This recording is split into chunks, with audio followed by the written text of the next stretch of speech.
friends. Welcome back to my channel. I'm Wendy, and this is my home sweet mobile home. Today, I want to talk about homeowners insurance. Do you have it? Should you have it? These are the topics we're going to cover today. But before I get started, I do want to state that this video is not sponsored by anybody but myself. And I am not an insurance agent. I am not an attorney. I am in no way an expert on this topic. All I can offer you is my opinion and my personal experience. So I just wanted to state that right out of the chute so we don't have any misunderstandings. But the only thing I will recommend to you excuse me, is that you speak to an insurance agent and get professional advice about what your needs are. So that's all I'm going to recommend to you.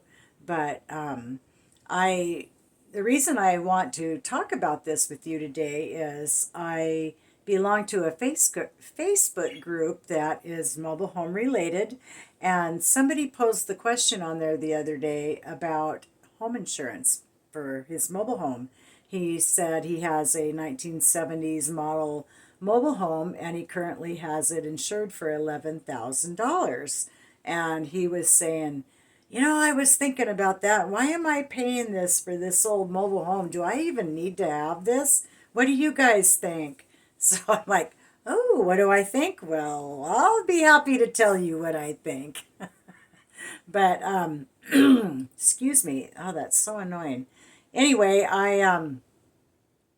when I first bought this house, I did not have insurance at first because when I inquired with my insurance company that I had my car insured through, yes, they do insure mobile homes, but you need to have a home inspection done before they will insure you. So I called around, see what it would cost to have a home inspection done. And at that time, 11 years ago, I don't remember what company I talked to, but I was told it was about $250 to have a home inspection done. Well, I didn't have extra money for a home inspection at that time. I had recently stopped working due to my health, and I was waiting for my disability to get started. So monetary wise, I was not in a real good place at that time. But so I just thought, well, guess I won't have insurance. Just kind of hope for the best. And every time I'd leave the house, I'd think, God, please don't let anything happen to my home, please. And thankfully, nothing did. But I went a few years without insurance, and I'm darn lucky that nothing happened because I would have been up the proverbial creek that nobody wants to take a trip up. But one day I was at my neighbor's house across the street, and she was paying her bills or something, and she mentioned her home insurance, and I said, "Oh, you have insurance?" And she's like, "Well, yeah, don't you?" I said, "No." And I told her why I didn't, about the home inspection thing. And she's like, "Oh, I didn't have to do that." So she said, "Here, call this company and see, what you can find out because you really should have that place insured." And I'm like, "Absolutely. I absolutely do. I just, anyway." So I called Foremost. I have my home insurance through Foremost Insurance Company, and all they do is insure mobile homes.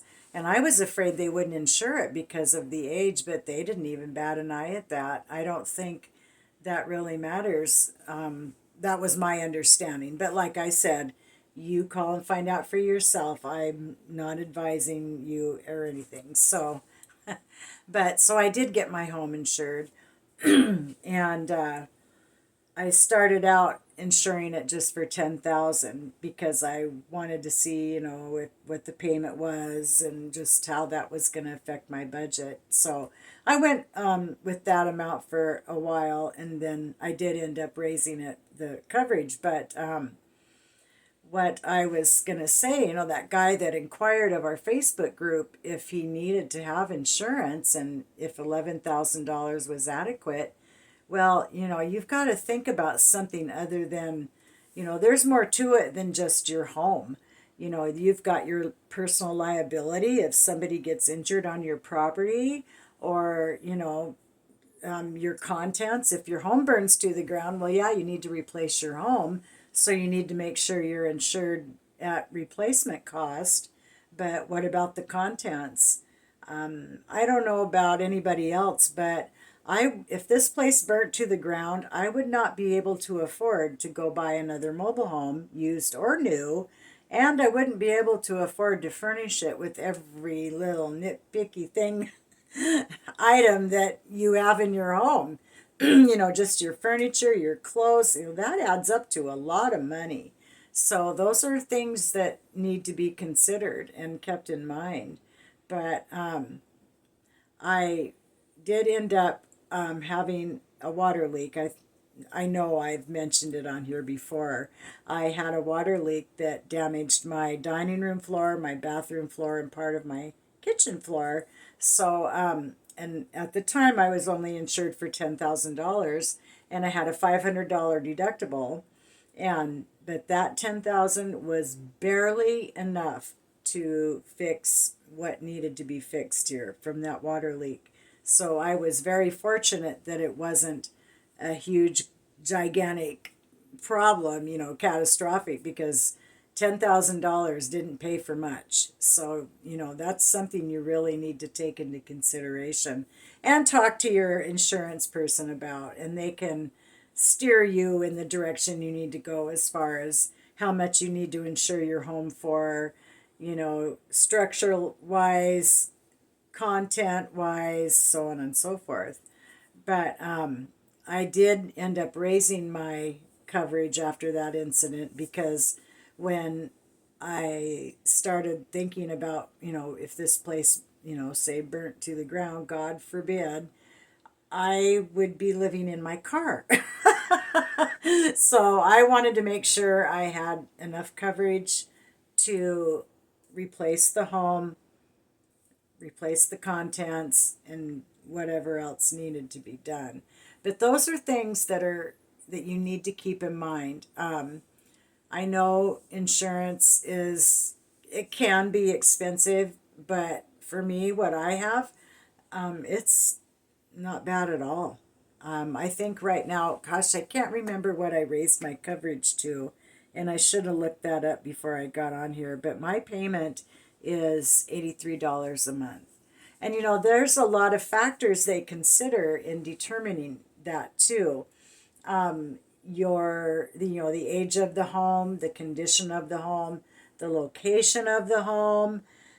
Sometimes your credit rating matters, but I'm not real sure about that. I've been told that or heard that, but there's just a lot of things that go into that determination. So please, please definitely call an agent and discuss it with them. There are several different types of insurance, several different insurance companies that insure mobile homes. And if you go on the internet and check, you're going to get all kinds of things popped up, So just do your homework and check around. The article I read about it said that you should check with 5 insurance companies to get quotes from before you commit to a certain company.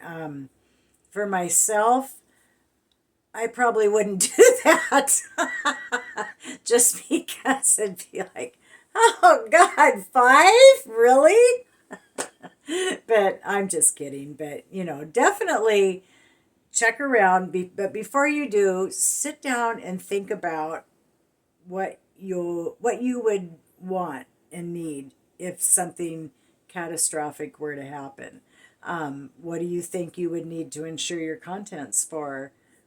10,000, 20,000? I don't know. Do you have a bunch of expensive antiques? All that stuff are things to consider.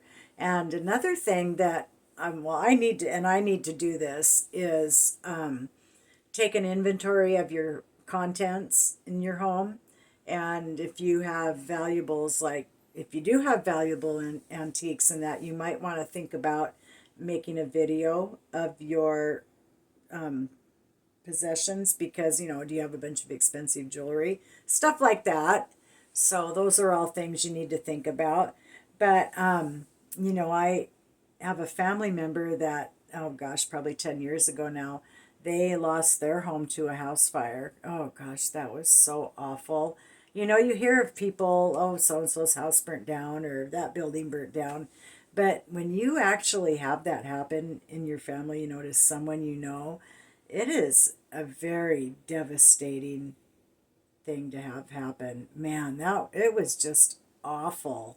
But when it came time, to work with the insurance company, she had to sit down and make a list of every single item she could remember that they had in that house. Everything in, okay, what have I got in my kitchen drawers?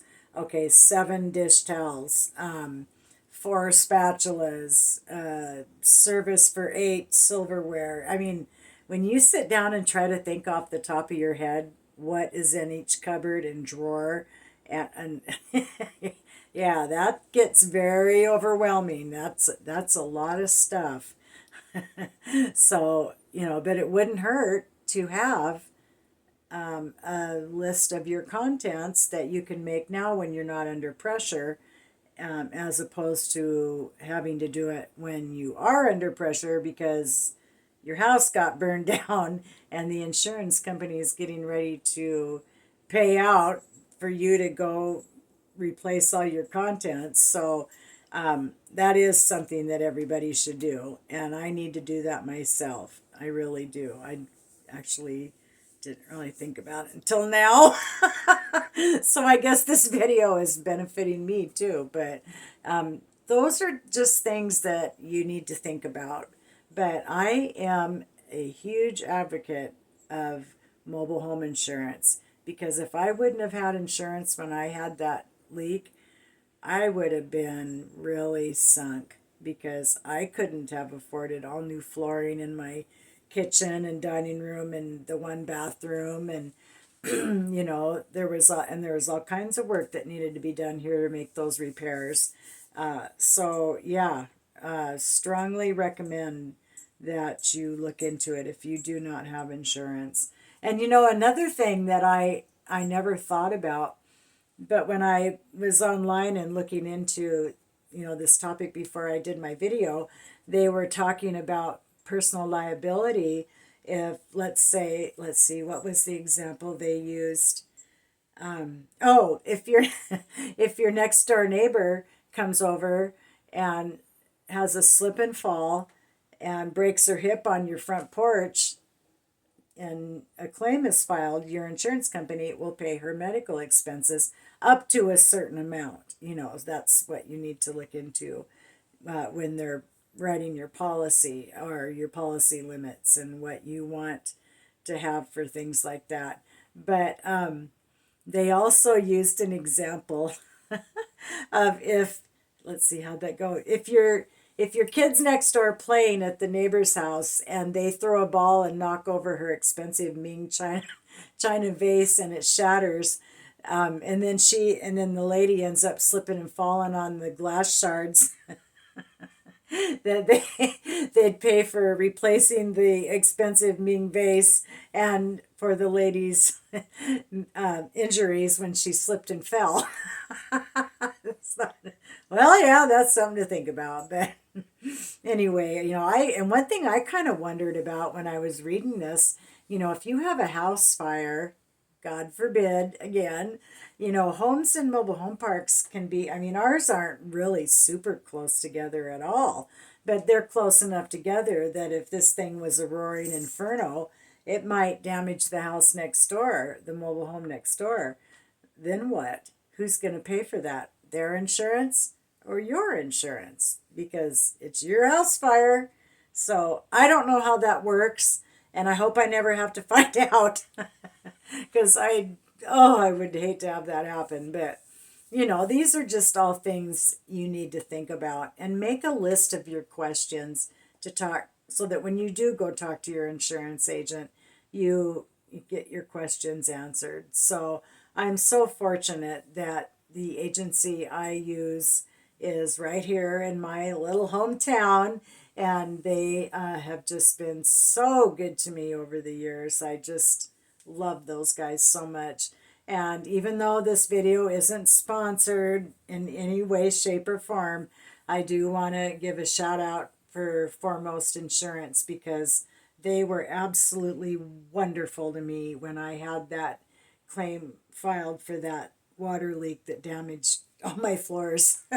But the adjuster, he was just the sweetest guy. Of course, naturally I was old enough to be his mother. Probably his grandmother, I don't know. But he was just so nice to me, and he came here and he had to come and inspect the damage and that to the home, and but he was just really really good to me, and I did not get canceled. My rates didn't go up, none of that stuff. So because I saw people comment about how they have insurance but they'd be afraid to make a claim because then they're worried about being canceled or having their rates go up and this and that. But that wasn't my experience at all. And in fact, the adjuster said, Wendy, you are really underinsured, and you need to think about that because if, something happens to your home, what are you going to do? Where are you going to live? So yeah, that's something to think about. So that's why I thought, oh geez. And I had meant to raise my coverage. I just started out at 10,000 just to kind of get my feet wet, so to speak, and see how, I could afford all that and so on. But I did raise my rates, and it only ended up, I went from 10,000, I want to say it's 80,000, but I don't know if that's right. But I raised the coverage quite a bit, and it didn't raise my payment all that much. I mean, obviously it did raise it because the amount you paid is determined in part by how much you have your home insured for. So, but it went from, gosh, I want to say, I think it was 60 something a month. I think it only ended up raising it a little over $20 more a month. I could be wrong on that, and I will look into it if somebody really wants to know. But even with raising the rates, it still remained very doable for me to pay. So, yeah. Is homeowners insurance worth it? You bet it is. You bet it is. Because if you have to replace your home and the contents, if you don't have a big pile of money in the bank, then you're going to be homeless. I don't know about you, but I don't want to be homeless, especially at 64 years old. And I'm too dang old to go move in with my mother, bless her heart. Yes, my mother is still alive. She's going to be 93 years old this year, and she's going strong. So, yay, Mom. But that's about all I have to say about homeowners insurance. But definitely, if you don't have it, check into it and see what you can get, what information you can get, because it really is an important thing. I really believe that. And I did have a very good experience. So I am all for having insurance. But now that we've talked about that, there he is. I thought you guys might want to see Jax. He's grown so much since the last time you saw him. So hold on, let me go get him. Here he is. Say hi, Jax. He was sleeping, so he's really mellow right now. This was perfect timing. But look how big he's gotten. Hey, buddy. He's like, I'm tired. He's such a good boy. He really is. Hi, honey. I know. I love you. You're a good little boy. He's doing so good, you guys. I think I told you in the last video that he was potty trained so quickly. I started working with him on a Thursday, and by Sunday, he was letting me know he wanted to go outside or needed to go outside.